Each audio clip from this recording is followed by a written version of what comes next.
another week of my husband sitting in a lawn chair in our garage, recording bull in a china shop, storm in a teacup, whatever the case may be. And that was my lovely wife bringing us in. Gotta love that woman. She is the light of apple your life. of my eye. Is she the light of your life, fire of your loins? I wish you could see the grin she's got on her face. She's so happy, and I love it. She said, "Screw you guys. I'm going to fold the laundry now." You know she's been waiting. You know she's been I'm sorry, waiting Whitney months to do Simpson and that. Heather Phipps. And I don't think that the folding laundry thing helped our identifying with Not the at women all. crowd. Not at all. But hey, Forrest, the good news is we found your replacement on the podcast, and it's your wife. Bro. Yeah. That's kind of weak. So you're saying I got to start putting George to bed? My wife gets to sit out here in the lawn chair? Next week you're going to be folding laundry. That's all I'm saying. Oh, This is man. bullshit. Gentlemen, I guess we're kind of back to the old format. You know, me and Grant are together, Forces and Merville. The FOUR, Matt? The format? Ooh. Bwom. Clever man. Taylor, how are you, man? How's Chicago treating you? How's the weather? It's rainy and about 70 degrees, so not bad. Yeah, that's it. I'm glad it's raining somewhere right now because God knows my yellow grass could really use Your grass some isn't rain. yellow from lack of rain. It's yellow because there were 12 dogs out there pissing all over it last weekend or 2 weekends ago. Fair enough. 12 dogs and one Grant Scalf. Yeah, Grant seriously did go pee out there like 9 times, and I think Brandon and Alex went at least once apiece. So You can give me at least 3 reps. I was out there. I think my favorite story is Maxie said that the first thing that was said to her when she got home, Caleb walks up and says, "Can your husband really pee sperm?" And she was just like, "Yeah, please invite your friends over again. Love being asked that question in front of our son." well, Man, I was kind of concerned. I don't want you impregnating all the alligators that live down in the sewer system. well, I mean the Ninja Turtles that live in the sewer system. my favorite part was when she got home and she looked like she had no idea that people were coming over on Memorial Day. She was like, "Who are all But these she people in my masked house?" it. She masked it well. She was like, "Oh my God, it's so good to see you." And I love how Forrest's story of Jeremy Fowler coming over and he was made margaritas and all this stuff, and then we come over and she's like, "And I'm out." See yuns later. She ninja vanished like 3 times. Well, you said podcast, and when you say podcast, she automatically just goes to this very bad place. Is that a safe word at your house? Podcast? No, it's not a safe word at all. It's the opposite. Yes, it's an unsafe word. Huh. Interesting. Taylor, who are the sponsors for this episode this week? As always, it's the Umbrella Corporation, Grant. You know that. I did know that. Founded in 1821 by Mr. Johnson. Yes, in San Diego. Mr. Johnson. San Diego. I think that we should. I think since we've established ourselves as a drinking podcast, we should give a little tip of the hat to whatever we're drinking this evening. So I'm going to start with Forrest because I know he's sipping on something.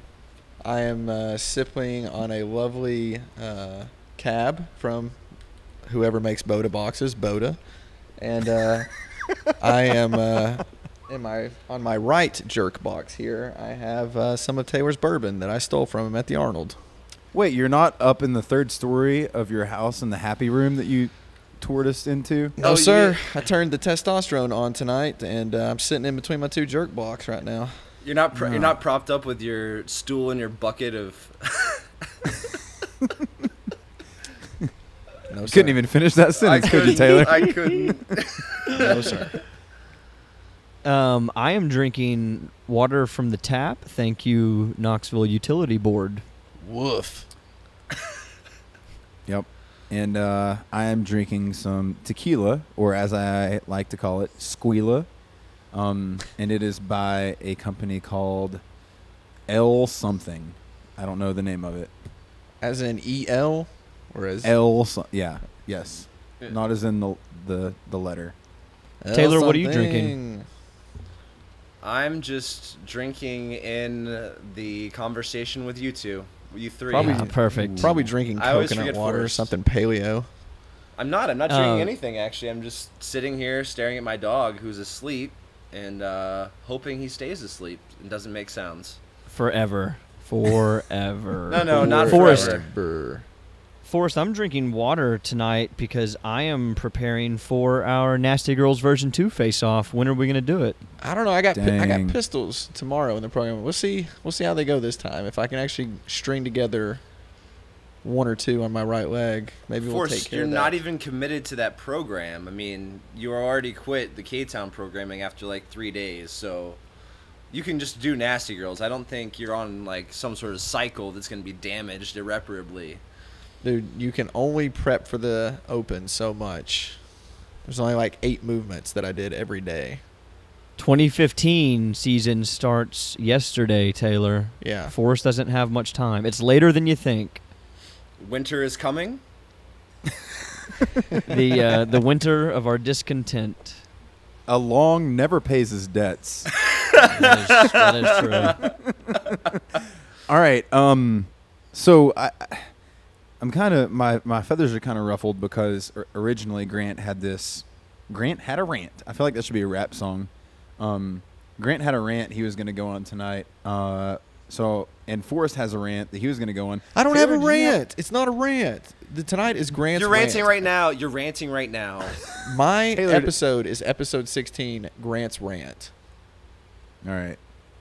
Well, I feel like Grant did a lot of ranting on paper, so to speak, in a recent K-Town blog post that everyone should check out, www.crossfitktown.com/blog. But should we start there? Let's I missed the start there. pre-show. I completely missed the pre-show. Let's start there. Yeah, I was having some mic issues. Caleb saved me by pulling a mic out from his old croonin' days when he was in the bebop group.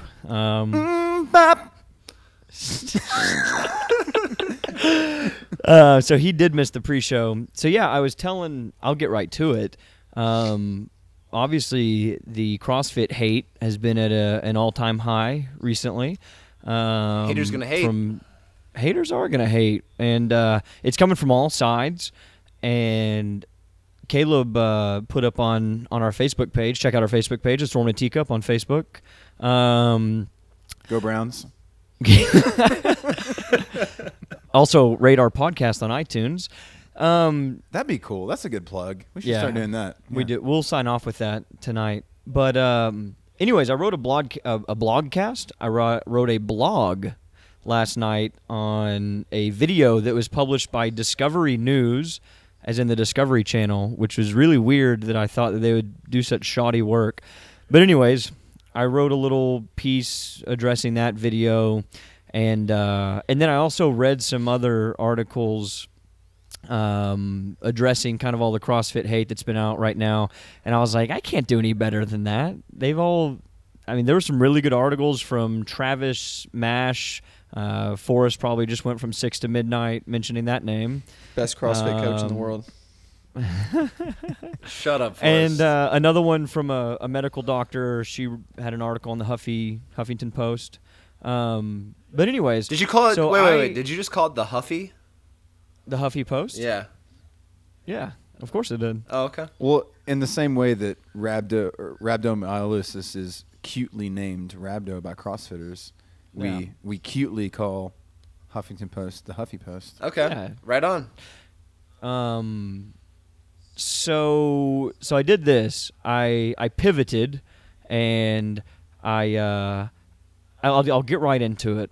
So last year, December, so late last year, I was reading a book called The Great Debate, and I didn't finish it. I was reading at it for a little while, and I picked up some other stuff, but it was brought to my attention again today when I was listening to one of my favorite podcasts, which you guys should check out, a podcast called Econ Talk.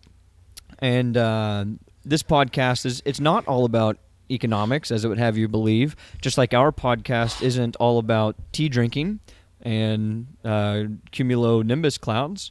But we do so cover check that out. We do cover those things. We definitely do. But, Econ Talk uses economics as a canvas to kind of talk about many different issues, just like we use fitness and CrossFit and weightlifting as a canvas to talk about the important things of life. So I was listening to it, and man, what's killing me is Caleb's mic is picking me up, and I get the reverberation. It's horrible. I hear my voice like a second later. It's nasty. Now you know what we have to listen to every week. Well, it's okay when I'm falling asleep to it at night, every night as I loop it, but hearing it now is hard. So I was listening to the podcast. It had the author of the book on, and he was kind of going through everything on the book. And the great debate is this book about Thomas Paine and Edmund Burke and how they're kind of the fathers of the political left and right, respectively. Thomas Paine is this very idealistic gentleman who was one of the co-authors of Common Sense, and he thought that man was this kind of perfect creature, and that we should aspire to these really high ideals of equality and justice and freedom and all these things. And Edmund Burke kind of took another route and said that man was this kind of imperfect creature, and he thought that we should kind of follow tradition a little bit more and not kind of tear our political institutions apart and start from scratch every time things aren't working out perfectly in the sense of equality and justice and freedom like that. So it got me thinking a little bit about CrossFit and all the hate that's been thrown on it and all kind of the lambasting that's been happening. And I would say first and foremost that all of these articles, you can't fight zealotry with an overzealous article like so many of these have been. If you do think that CrossFit is a little bit radical or is kind of cult-like or has this radicalism kind of inherent to it, you can't then write this screed that is full of all kind of this hate, and it just can't be this overzealous thing. Like, no one's going to pay attention to that. Extremism, fighting extremism doesn't solve anything. The extreme CrossFitters and the extreme CrossFit haters yelling at each other, just blatant just ridiculousness isn't going to solve any of the problems, and there are some legitimate problems with CrossFit. Perfect. Yeah, perfect. And Taylor, I do expect you to hop in whenever you want, because like I said, I had to totally throw away my old rant. So if you hear me kind of faltering, you hop in. So Burke thought, don't hop in yet. Burke thinks that tradition is important and our institutions are there for a reason, and that you shouldn't, when things aren't working out, such as CrossFit and these injuries that people might be seeing or rhabdo that people might be getting, you can't throw the baby out with the bathwater. You've got to keep what's good, and you've got to trim away the fat, so to speak. Whereas Paine would say, CrossFit's not working. We've got to start from scratch. We got to throw it all out. We got to start again, and we got to aspire to these higher ideals of fitness and well-roundedness as an athlete and all these things. The problem with that is you lose a lot of knowledge of best practices that we have built on for the past, we'll say 8 to 10 years, especially the last 5 years when CrossFit kind of hit this tipping point and really blew up as an entity, as a movement. So the analogy also that I would add in is a little bit of a gardening analogy, and we're going to get super tenuous tonight. I love it. Super tenuous. So the Paine view is very much a Cartesian view of philosophy, and there's this great Hayek quote, which I'm going to butcher, so I'll just give you it kind of roundabout way. The Cartesian garden is laid out very neatly and very geometrically. It's very beautiful looking, but no flowers grow. And the Scottish English garden is kind of like haphazardly thrown together. It's a polyculture. There are many different plants and everything growing all at once, and it's a melting pot. It is a melting pot, yeah, and there's a lot of diversity, and it looks a little haphazard, but Just like America. What they do just is like America. That's what I was thinking. Damn it. And so what you do is you go in, you trim away what's not working, or maybe something, a weed or something that's overgrowing or something that is polluting the other plants. And so I think that's a little bit what we're seeing with CrossFit is these people that are hating on CrossFit, they want this kind of Cartesian model of like everything perfect, zero injuries. We don't want, people getting hurt. And if that's the case, like those people are going to have to stay on the couch. Like there's injury inherent in anything that you do. Going and working out, whether it's CrossFit or working out at a Globo gym or anything, playing soccer in an adult league, there's an inherent risk of injury, and it's going to raise your risk, obviously. But sitting on the couch, not being active, not having a healthy lifestyle, there's so much more risk to that. And so, that's kind of what I was thinking on today when I was sitting at Firestone waiting for my oil to get changed. I was going along with that injury thing real quick. Like, I think part of it too is just like how fast and how big CrossFit has grown in such a short period of time. And I don't think we've seen a fitness movement quite like CrossFit ever in this country. And so, like, when you have like a unified fitness movement, like the stuff about injuries and stuff, and CrossFit, has been upfront about rhabdo and all that stuff, pretty much from the beginning, from early on. And so that's coming to the public consciousness a lot more because it's CrossFit gyms are not, it's not all one company. It's not owned by one person, but it's one kind of movement. And so you get that information. That information is all shared and distributed and blah, blah, blah. Whereas like with, just going to the gym randomly, lots of people, I'm sure tons and tons of people get hurt just going to the gym by themselves with or with a personal trainer on a weekly, daily basis. But there's no... And it's not in the name of any specific fitness movement. Right, like right, it is right, with CrossFit. Right, exactly. So it can't be penned to one type of training or anything. It's just training. Like, so people get injured all the time, and like, and I am aware that I have a bias as well because I played college football, and so to me, what other people consider like injuries or being hurt, I just isn't a big deal to me. People like, I've been training in the gym before, and people are like, "Dude, you're bleeding," and I'm like, "So," and it doesn't like, so that doesn't hit a nerve for me. And such a badass.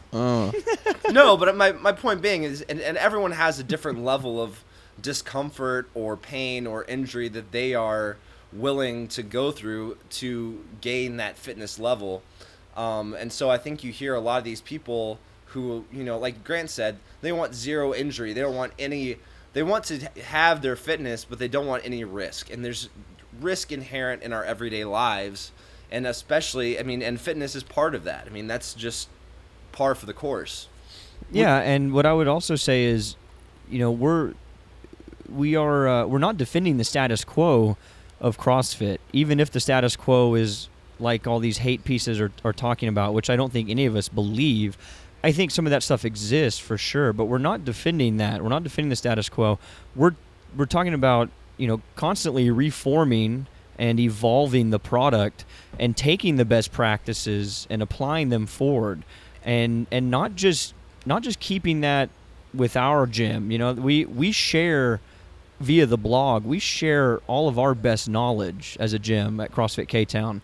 We don't hoard any of that. We're trying to make the entire movement move forward and evolve and be a lot better. And I think you see that in CrossFit as a whole as well. Like you were saying, I think early on, CrossFit was kind of like, fitness is broken. Like, let's do our own thing that's completely different. And like when you look at like early Metcons and stuff, there wasn't a whole lot of lifting heavy weights. There wasn't a whole lot of like thought.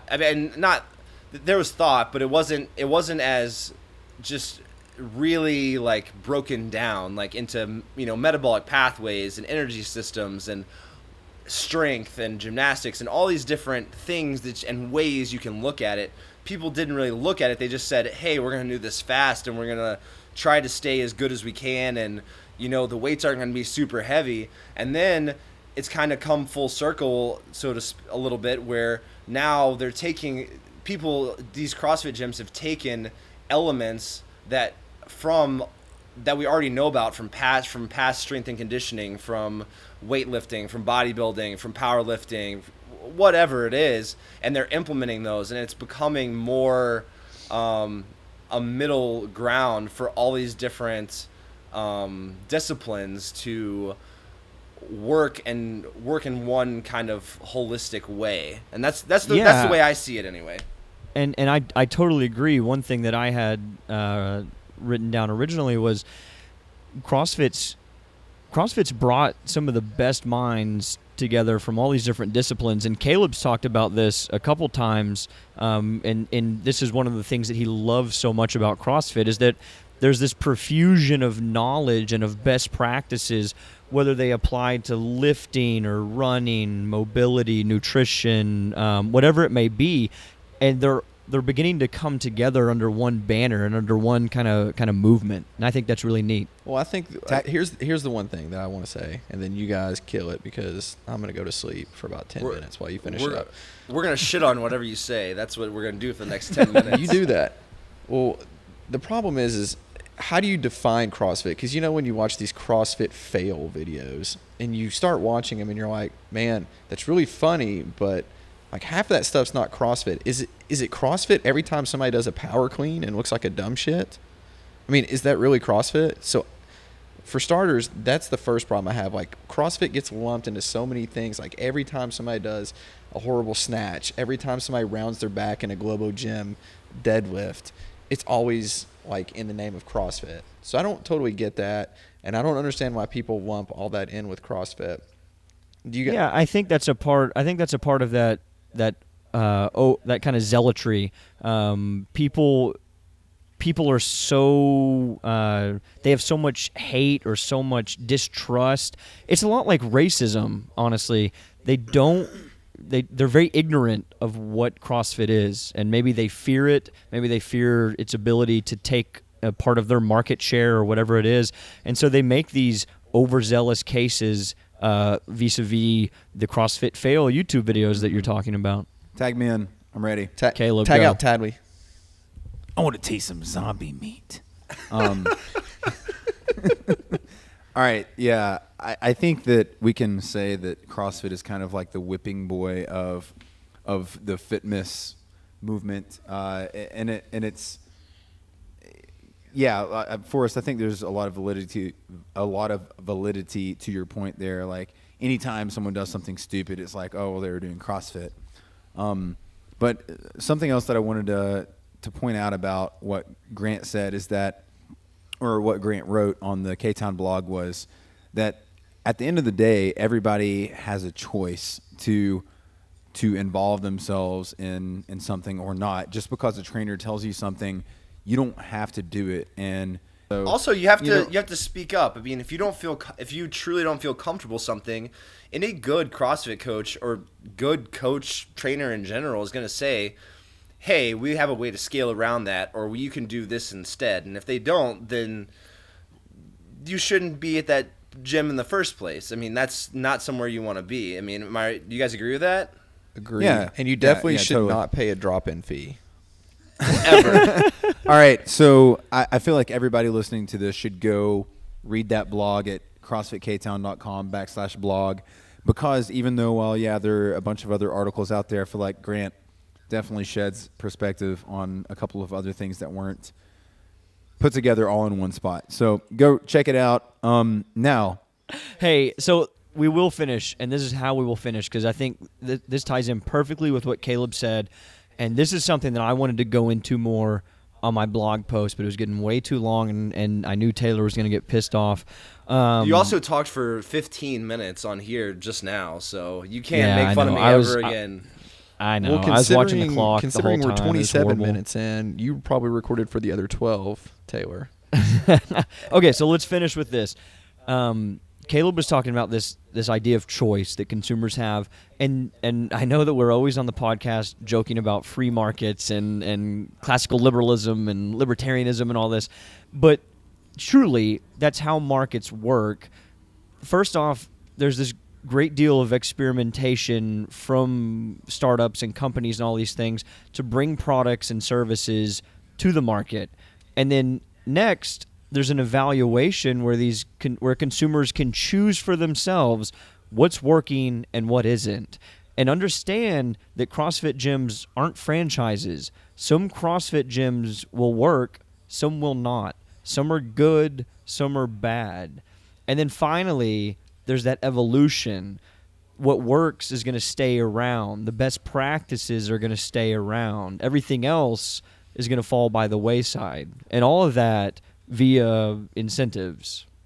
Done. So are you saying that the cream rises to the top? That's exactly what I'm saying. Okay. Man, I feel like we say that so much. All right. Ron Paul, 2016. All right, so let's move on. Let's move to Forrest. Let's move to Forrest. So we tasked Forrest with Regionals rant. Regionals a rant. regionals rant, and you know we were talking about, should we talk about regionals anymore? We've really kind of beat it to the ground, but there was one more regionals weekend, and we didn't talk about it other than Nate Schrader qualifying. Dadgummit, top In your tier. face. Throwing barbells over mountains. Still not top tier. That's bullshit, and we both know it. God, you're such And a... Ugh. and so I think we tasked Forrest with saying, hey, let's wrap up regionals in a quick 5-minute spiel. Forrest, we want you to give us the highs, the lows, you know, what's going on. Just let it be known that this is the first and only time, Caleb, that I'm going to wrap something up on this podcast. On this podcast. We know that. We know that. We know what you meant. All right, guys. So regionals are over, and I didn't make it, which sucks. But you know, another year, 2015. 2015. It'll be my year. 2015. I'm on that ZA Anderson programming now, so he and I are going to be coming back strong. Shout out to ZA. So yeah, this was this was the last week of regionals. Had some good stories too. We were texting quite a bit about this last week's regionals. Shout out to the old dogs, Spiel, killing it. Loved watching that. Tommy Hackenbrook coming out of team, going regionals. If you guys aren't OG CrossFitters, then you've kind of missed out, because these guys have been around for a really long time, and it's awesome to see them kind of come out and get one more chance to go to the games. Hey, if you guys want to see something super crazy, like Tommy Hackenbrook finished that last workout, those 64 pull-ups, overhead squats, like he finished 64 pull-ups way faster than any dude that size has any business finishing 64 pull-ups. Like that was sick. That was sick. It was crazy fast. It was crazy. Grant Scalf on the Storm and Teacup telling you right now, Tommy Hackenbrook podium 2014. I wouldn't be surprised. Don't give me that podium bull. You just beat Rich Froning. Tommy Hackenbrook, hashtag beat Rich Froning. Call it. I like it. Call it, G. I like it. Okay, Is that what you're saying? Hey, no, here's what we're saying. Froning's not even getting on the podium. We got Fraser. Fraser's taking that number 2 spot, and Nate Schrader's taking that number 3 spot. So podium. Get out of here. Storm in the Teacup told you first. Froning, no, hashtag no podium. He's going to be 5th. Khalifa's going to be 4th. All right, Forrest, keep going. All We're right. not going to interrupt you anymore. All right, sorry. So, yeah, it was a really awesome weekend to get to see that. Plus, we got to see some new faces out of Northeast. Like I said, Matt Fraser, he went out there. He killed it. I honestly knew nothing about him. My boy. Yeah, but he's sick, and Taylor's apparently vouching for him. First place, or second place, whatever place I said. I don't know. I'm drunk. He got first. No, I'm talking on the podium. Is he taking first or second? Second. All right. Yeah. All right. So, yeah, also James Hobart, the kid, finally lived up to all of his hype. It must be nice living with Rich Froning for like 6 months. If any guys ever really want to Rent-free. get good at CrossFit, you will just send him him or Hillary, whoever, an email and move in there for like a couple weeks. You'll automatically like PR every lift every week, and you'll probably qualify for the games. And if you want to get pregnant, move in with Forrest for a week. That's maxilong@gmail.com. You got to You got to get her permission for that. You got to sign some waivers and stuff. We're not responsible for the kids, and no, I will not be supporting them. So other than that was the last week. Some really awesome things going on there. Also, shout out to Pat Burke. He's one of the OG CrossFitters, so he's going back to the games. Other than that, the games wrapped up really well. I was honestly really excited. Provided a lot of curveballs this year. Defending champion gone, second place gone on the women's side.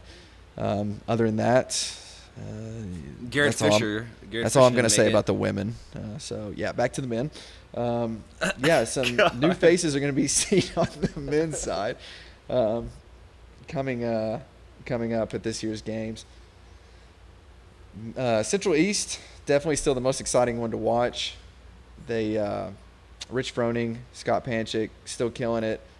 In a sober moment, I'm going to say that those two are still by far my pick to be first and second on the podium.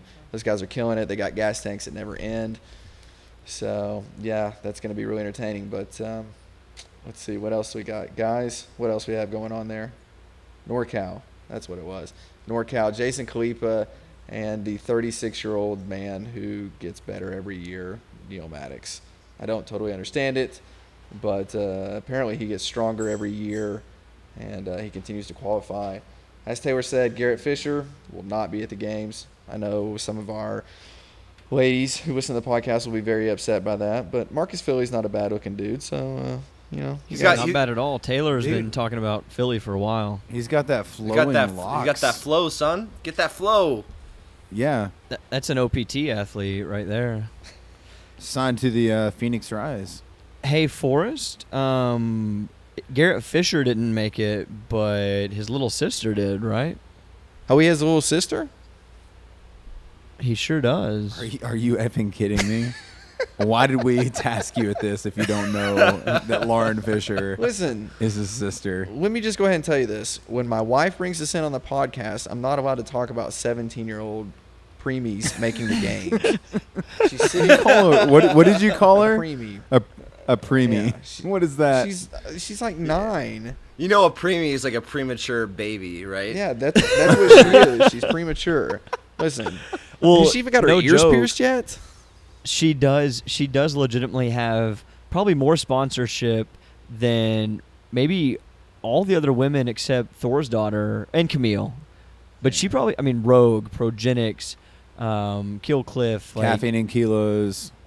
What's the one? Not Nordic Naturals, but Pure Pharma.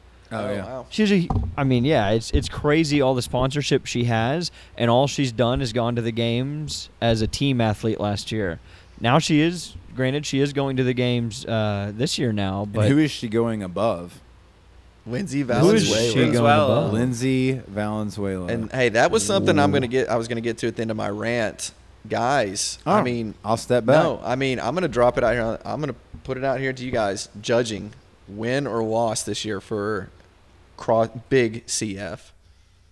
Loss. Huge loss.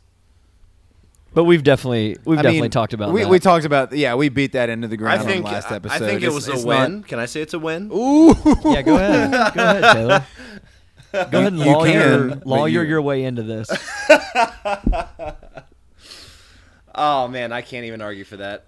Let's not talk about Reed. No, let's not debate that anymore. I'm not going to. I can't even make a real asshole argument about it. Taylor, what I did want to say is I'm proud of you because maybe it was 3 podcasts ago we were talking about Dan Bailey moving from the Central East to SoCal, and whenever you said this, I had my doubts, but you said if anyone had any doubts about Dan Bailey moving to the South to SoCal because of a job and not because the margin of error is getting so slim in the Central East that he fears he can't qualify anymore, then you're an idiot. And whenever I heard you say that, I was like, I don't know. I feel like Dan Bailey is, number 3. Maybe questionable between him and Graham, whatever shows up. And then I ran the numbers on this past on his efforts, and given he had his regional was the week after the Central East, so he had an extra week to practice, which I think That's a huge week. A 1 week is a huge. Yeah, mix That's also a week of Rich giving him some heads up on some things, and probably Graham. Well, let's not kid ourselves. He knew the events like long before that. But anyway, you said that, and I commend you because I ran the numbers, and he would have gotten 6th place after Marcus Hendren. Woo! Yep. He would have gotten 6th in the Central East region. So Big guy knows what he's talking about, bruh. big guy throwing it down. Well, Big guy indeed. Dropping deuces and knowledge bombs. yeah. Forrest, I don't want to cut you off prematurely because that happens all the time, I hear. But are you finished? I'm. What else you got? All right, so yeah, wanted to sort of hit on the fact though that judging was a loss, and not only was it a loss though, it may have actually cost somebody a spot, namely Lindsay Valenzuela. People should probably go back and watch that rope climb. I don't know, questionable, but definitely a little something to talk about, and something to think about. Hey, hold on, let's not talk about that. I don't think it cost her. I don't think it cost her. She had a bad weekend in general. But go ahead. Okay, fair enough. I mean, but just something to think about. Overall thoughts from regionals. Great workouts. I think all around that they were really solid. Definitely some problems in the scoring system in that, namely events 1 and 2. So just some things to think about there. But it's HQ. They're going to do them, and they're not going to change anything. They, as far as they're concerned, they did everything perfectly. Rich is, I don't know. For me, it's so hard to say that anybody is better than Rich because you hear some things coming out after regionals, and apparently Rich had like the flu or something like that, and he had like the temperature going into the events, and you look at what he did across the board, and he still killed it. So I don't know if that really mattered. There's not a lot I can take from regionals because until these guys get head-to-head and there's just that excitement of the games. I mean, Grant can kind of talk about that, seeing as how he was there last year. Like when these guys push themselves based on the level of competition, and until they all get together and compete, all this means shit. So Regionals? You talking about regionals? Yeah. Talking about Playoffs. regionals? So yeah, I'm over here talking about practice. good luck to all the guys going to the games. There's a lot of people to really keep your eye And the on. I girls. mean, like And the girls. who? So Forrest, all right. So I don't want to sit here and talk about regionals forever because Yeah, there's some things I definitely want to talk about, but I'm not going to. But I want you to give me male and female perspective here. Who sits atop the podium? Top 3 men and women based on the regional performances you've analyzed so deeply. Now we're saying that 100% for sure Dave Castro is not going to be a bone dog and throw out an invite to like Sam Briggs, right? Or to any other guys. He already said he wasn't. Yeah, well, I don't trust him. So, He said, quote, "The right people are going to regionals." but that doesn't mean anything. I mean, he could. Well, he also said that he was not going to invite Sam Briggs. Okay. All right. But then let me add this. later on in the interview, they were talking about this new team competition they've thrown out there which I mean we can talk about what they're trying to kind of blunt the efforts of, but NPFL. yeah.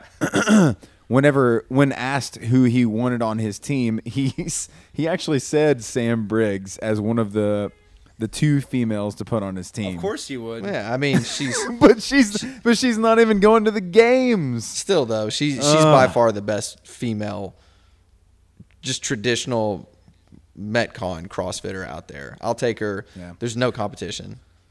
All right, so top 3. Give it to Top us. 3. It's a coin flip between 1 and 2. Julie Fouché or Telena. 1 or 2. You don't have to give placings. All right. Just give us the. I'm going You're to not gonna honestly. put Camille up there? Get out of here. No, I'm not. I'm going to go Telena. Actually, I'll go Julie Fouché, then Telena. Then I'm gonna go Iceland Annie. I think in the next couple of weeks she's going to continue to improve, get better, and I think she's going to be back to where she was before. Men's side, I'm going to go Rich Froning, Scott Panchik, Tommy Hackenbrook.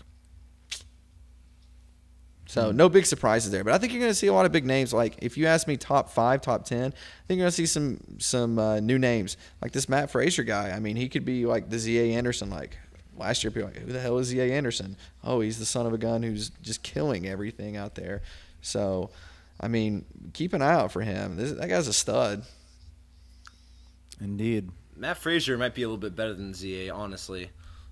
Well, I think he's got the size to be better. I mean, ZA's a taller guy, but I was just kind of using ZA as a comparison to this. So No, I mean, I know what you're saying. It depends what comes out. I mean, they may have some things that do not favor shorter guys. I mean, Matt Fraser seems a little bit short. I don't know how tall is he, Taylor? He's short. He's like 5'7" or 5'8". Yeah, so they may have some things that don't favor the taller guys, but just watching what I watched this last weekend, I was really impressed for somebody that I'd never heard anything about. So it's definitely he was not challenged this weekend. He was not. No, he wasn't. But he's in kind of a weak. Kind of a weak region. No, for sure. But so you could see him. He was so far ahead. He would like look back and just pace himself. All right, let's move on. Let's never talk about regionals again until next year. Regionals 2015. Right. Until then, so let's talk about the NPFL just a little bit, just briefly. The regular season was recently announced for 2014, and like we've talked about before, it's an abbreviated season. That's also 4 weeks that season schedule's on our Facebook page, Storm and Teacup. It is. Nice. Check us out on Facebook. The Storm and a Teacup. So it's 4 weeks in a row. It starts in late August and runs through September. There's 3 matches each week, Thursday, Saturday, Sunday. So I feel like it's kind of taking off the NFL schedule, except they're tossing in a Saturday match. Only 6 teams play each week, and there are 8 total teams in the league right now. So it seems like 2 teams will be given a bye week every week for the 4 weeks that there will be. And from what I understand, it's going to be kind of like a bracket play kind of thing to sort of establish how they're going to do this in the future, very similar to like NCAA basketball. And so I'm really excited about that. But from what I hear, there's going to be upwards of 15 teams next year. So I really feel like that's interesting. And what I wanted to toss out to you guys is next weekend, not this coming weekend, but next weekend, Grant and I are going to be going out to the Las Vegas Combine to accompany Alex Anderson. And he's qualified himself as a final Combine competitor. So that'll be really fun to watch and see the progression of the sport play out. But there's going to be upwards of 15 teams next year. So what cities do you guys think will have a team next year? Atlanta for sure, yep. Yeah, definitely. I think there needs to be more representation in the South and the Southeast. I think Bar Harbor, Maine will probably pick up a strong team. The Lobsters, the Lobster back. No, I think this guy. There's gonna be a Chicago team. There's gonna be an Atlanta team. There's probably gonna be a team in Dallas, and that's the big 3 I can think of off the top of my head. San Diego. By the end of it, Invictus will pick up a team. San Diego, by the end of CJ. it, though, there's going to be 4 or 5 teams in Texas. Like, there's going to be a ridiculous amount. But yeah, there'll be one in Austin too, for sure. Yeah, because the South Central region is so strong. What is it going to take to like get a team in Atlanta? Does it just take a huge investor? I mean, is it somebody like, you just got to go talk to who owns Godfather's Pizza? Who is that guy? I was trying to think of his stupid Papa name. John. Papa John.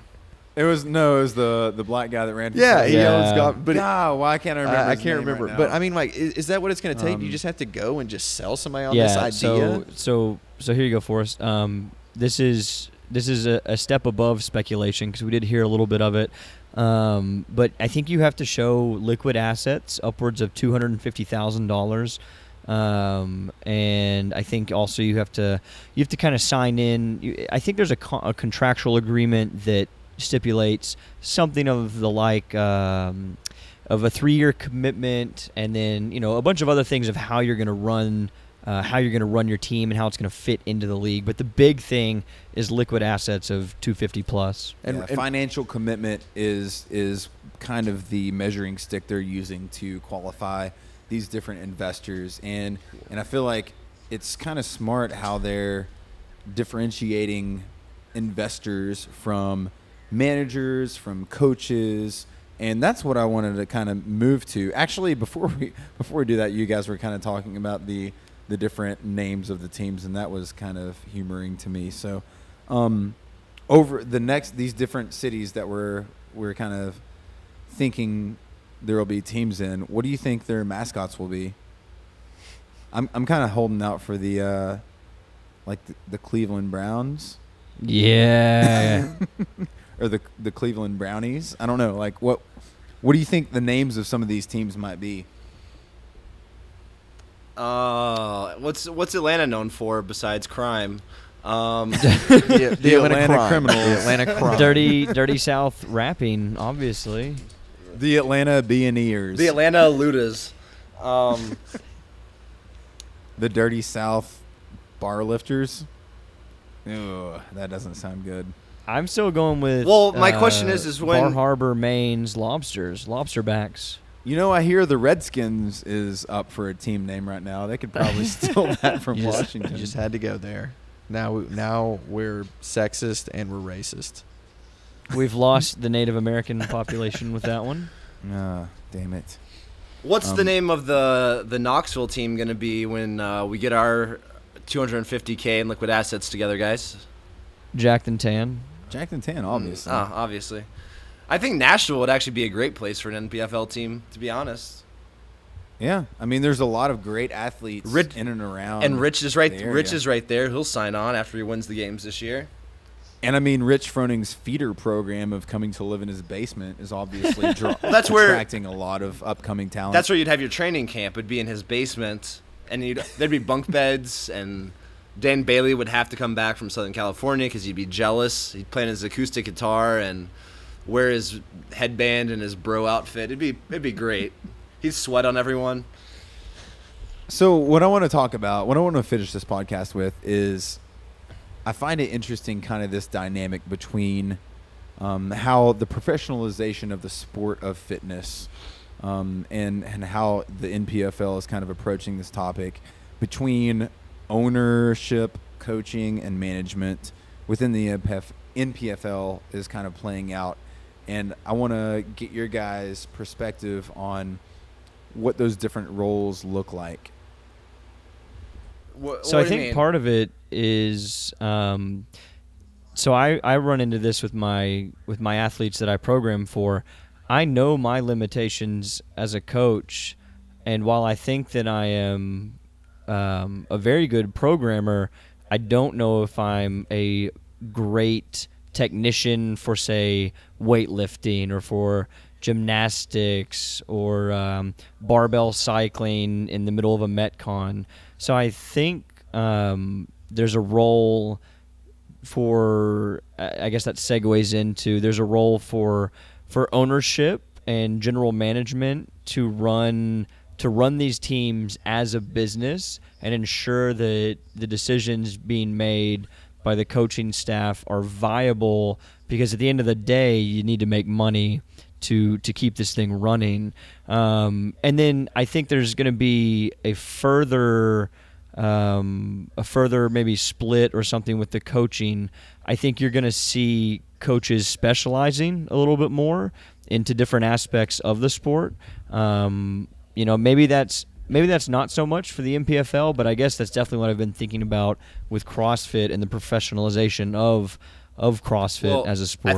I think you're right on the coaching standpoint, and I think you're going to have with an NPFL team, if they're making money and they have these athletes that they want to do specific things, like I think you're going to have a head coach who's going to do, who's going to have the game plan for the event day or whatever and know the athletes, and he or she will be overall in charge of the overall training and all that. But I think, you're going to have a slew, if you will, of assistant coaches, a lifting coach, a gymnastics, someone who's good at gymnastics, someone who knows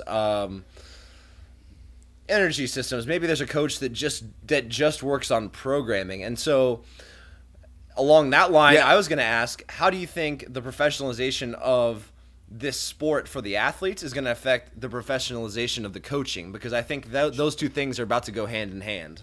Surely, because I think that, I guess it was a loaded question, because I think personally, ownership, coaching, and management are going to be three separate things, very similar to, professional soccer or even the NFL, like where coaching, as you guys were kind of taking this conversation, it will be very hands-on.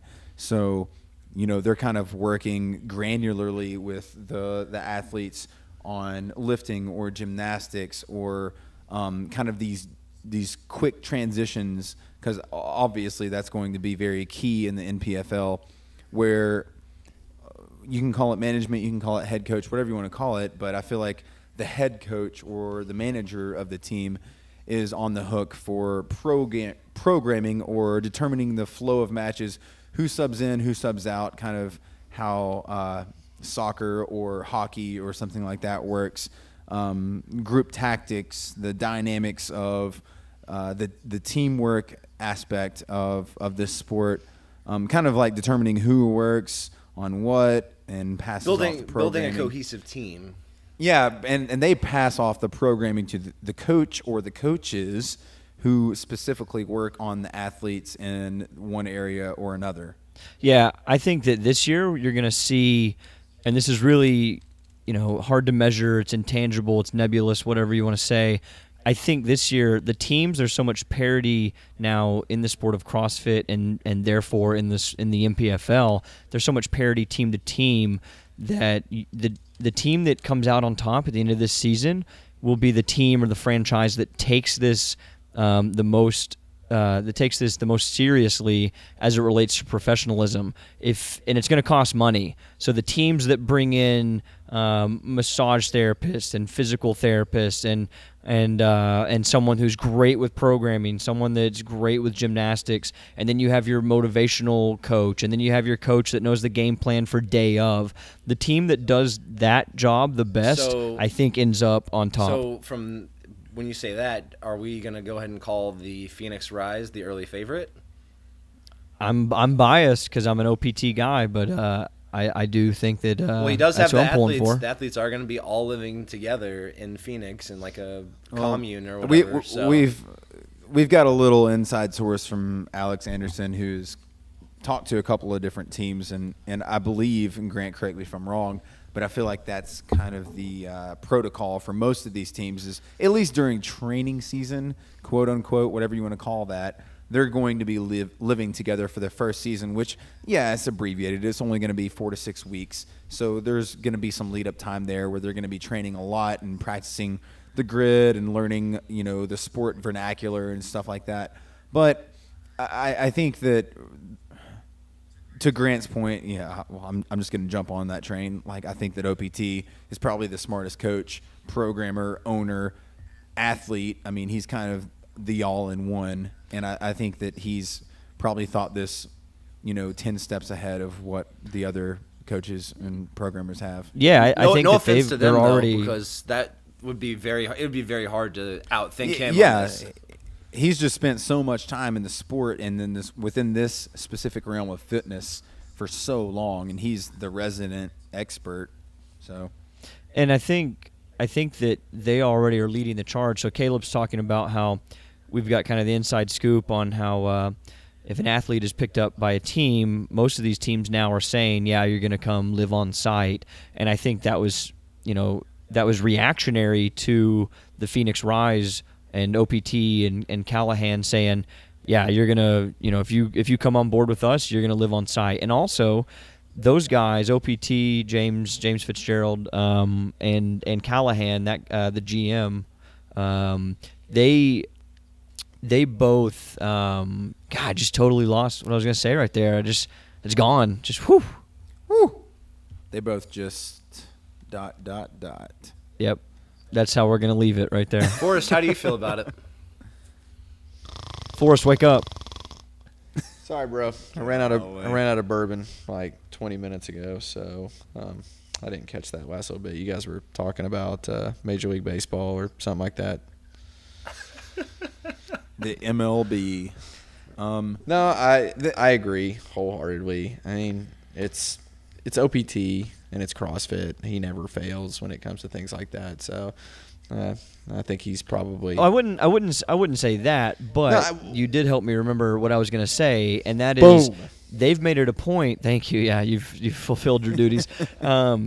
They've made it a point to pick up OPT athletes. Like every athlete that they've picked up thus far is coached either by James or by a CCP coach that has been like tutored under James. Well, let me ask you this though: wouldn't that kind of be a bad thing, in considering that they may all have the same weaknesses? If there's any weaknesses that come from programming, Well, Absolutely, it could be. It could be, But it's not. because you It's- don't. I mean, have, it's probably not. You don't. It's probably not. But. Right, it's probably not, but you're right. You don't have that diversity of ideas, maybe.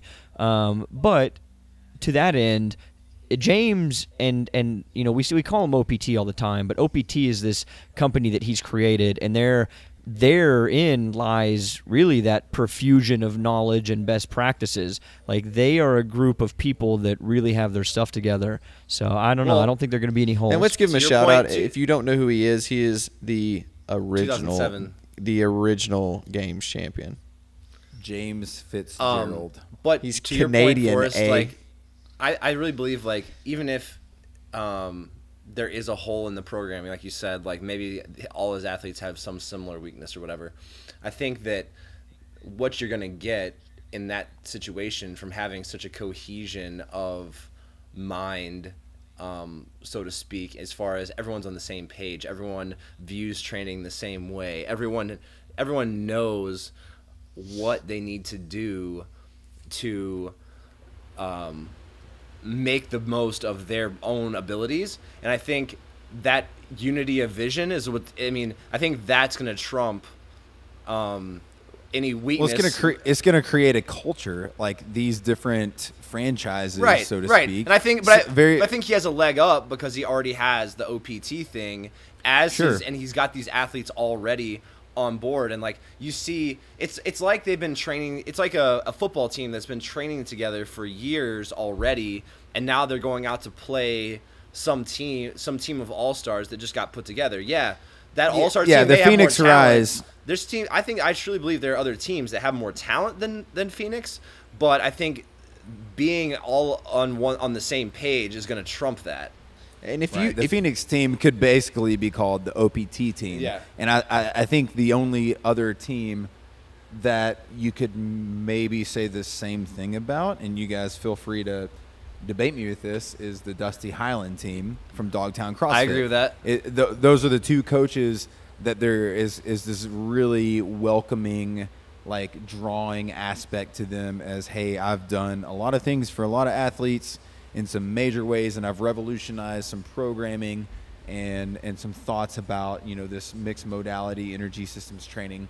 So, like you said, it's kind of pulling all these athletes together and creating a culture that they can rally around. And yeah, that creates the cohesion of a team that you really need to succeed. And what I think you need to succeed in the NPFL. And let it also be said that, like, if you look at a team on paper, like I don't care if you got Rich Froning's team and he pulls together a bunch of all-stars, like, you have to understand something, that a lot of that has, like, cohesion has a big part of this, because let's think back to USA versus World. Are you going to honestly tell me that if you looked at a team of Rich Froning, Jason Kalipa, and, I don't know, Ben Smith, and we had some chicks on that team, I can't remember, if you look at it, if you look You at are a team brutal. like that, and you say pick any CrossFitters around the world to beat them, I mean, like, do you honestly think that you could take any CrossFitters and beat them? Because that team is full of studs. The women were studs. I mean, you got the second fittest woman in the world. You got Rich Froning, Jason Kalipa, Ben Smith, all those guys, the best. And you know what happened? They got beat because there was some issues with cohesion. So, I mean, there's a lot to be said for that, training and living together as a team. Yeah, I think Caleb and I got a real good look at that at the Atlanta Combine, especially on Sunday when they were doing the races. It is definitely the sum of all parts. It is not It is not, I'm going to sub Rich Froning in to do this part of the workout. It is definitely a team sport, and it's going to be really, really interesting to watch next week out in Vegas. Can't wait for it. All right. I say we wrap it up there. That was great. Forrest, I'm proud of you, man. What the hell did I do? I just drank some. You bourbon wrapped it and- up. You wrapped it up, buddy. Hey. Yeah, what's up? What you guys know about abstinence and wrapping up? Maxie brought us in. You're taking us out. I took you out last week. You did, for a big old steak dinner. This is very nice. What? All right. As soon as I leave, yeah, you guys this go out for was, steak? this was What the fudge? Tay Daddy, What? you have anything else to add to this? Nah, man. I think we got it. Oh, new team Miami Surge and Boston Iron. So. And also, to add to that, check us out on iTunes and rate us. We've actually got some pretty substantial popularity, little bars. I don't know what that means. We've done one bar is 1 million listeners, I think. We have done absolutely no search engine optimization or any of that nonsense.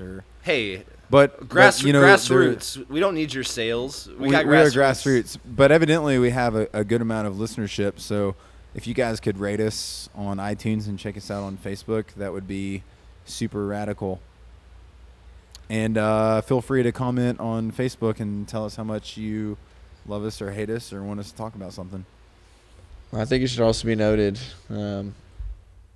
that Grant Scoff still sucks. Bye. Still getting some chuckles from the big guy. Bye-bye.